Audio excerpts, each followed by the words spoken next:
Hello, welcome to a detailed explanation of how to do the riffle fan. The riffle fan is an awesome fancy flourish that you can show off to your friends and they'll be like, whoa, that's so cool.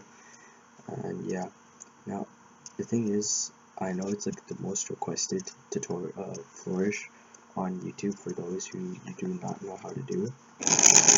And well, I've seen a lot of YouTube tutorials and they aren't very good, especially the guy who created it himself. I forgot his name.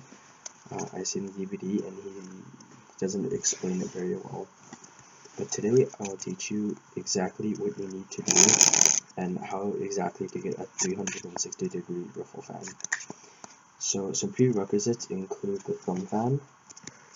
Okay, so that basically tells you and gives you the basics of how a fan is supposed to look and feel. And then the other prerequisite I have here is the dribble, because obviously the riffle fan needs you to dribble it on your nail. Alright, so yeah. Now the riffle fan includes a spinning motion of the cards. It's not really like a thumb fan like this, since the cards are mostly straight and they look really nice and stuff. The riffle fan is exact opposite. The cards are put at an angle at a pivot point created by your nail. So it gives it this nice circular motion, just like that. And it's not easy, but then again it's not hard. All it takes is just a lot of practice and a lot of experimenting.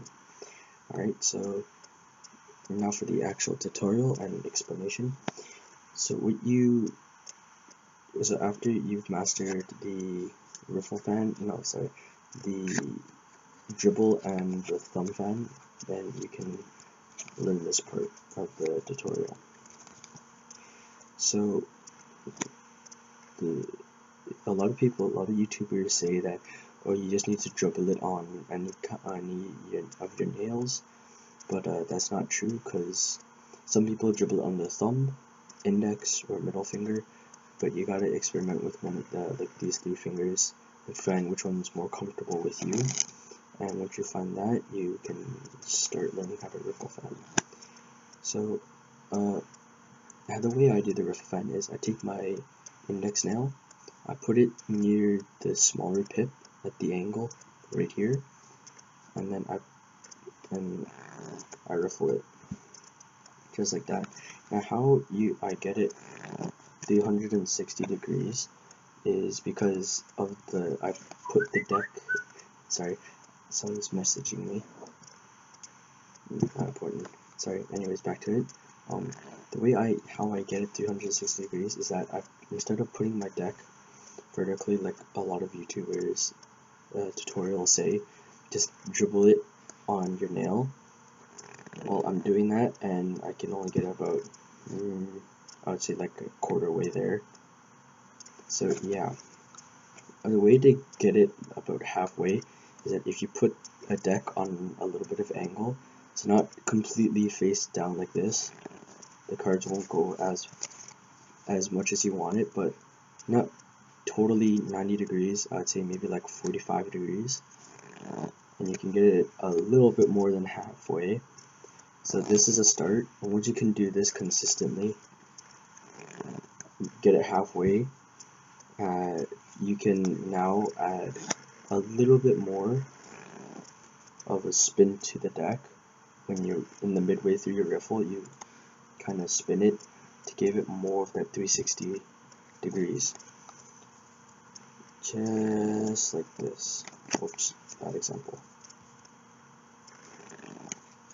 Just like that. Okay, I'm not very good at this flourish myself, but I was so frustrated when learning about it, I wanted to make a tutorial for all of you, for the rest of you guys who really want to learn this. So yeah. Now the riffle fan consists of pressure. Okay, if too little pressure when riffling the cards will fall just like that. it will become sloppy. The cards will go flying all over the place.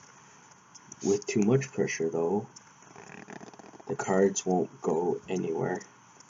So you need to find just the right amount of pressure and just the right angle to give it that full fan. Again, just the right pressure to give it a full 360 fan. I think that's pretty much it. It's a really time-consuming flourish, as usual. It just takes a lot of practice.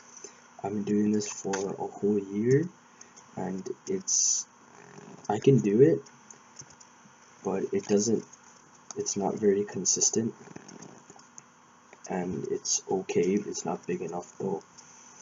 So yeah. Oh, and some decks that I recommend that are very nice for practicing are Nox. These Nox decks have a very thick stock, and they feel like a plastic coating to it, so it gives it the cards a nice slippery feeling, which will create easier rotation for the cards, just like so. Oops. Just like so. Alright, another deck that I would recommend is Tallyhos. Tallyhos are a little bit thinner than Nox, but are still very durable, and they last a long time. As you can see here, it looks really nice. It's very clean, and once you get a pack of Tallyhos and you first open it, it's very sharp.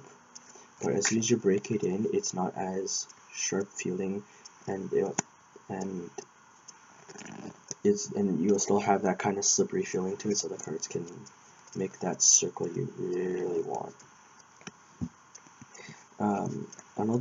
Since you'll be practicing a lot, I also recommend a pair of bicycle standards, mainly because they're cheap and you can find them practically anywhere, and your hands will probably get really sweaty from doing this flourish a lot, because you will drop the cards, wreck them, and stuff like this.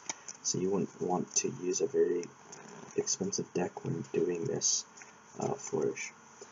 Anyways, that's all I have to say. Again, this flourish requires a lot of practice and experimenting with the different kinds of pressure, finger positions, and all that.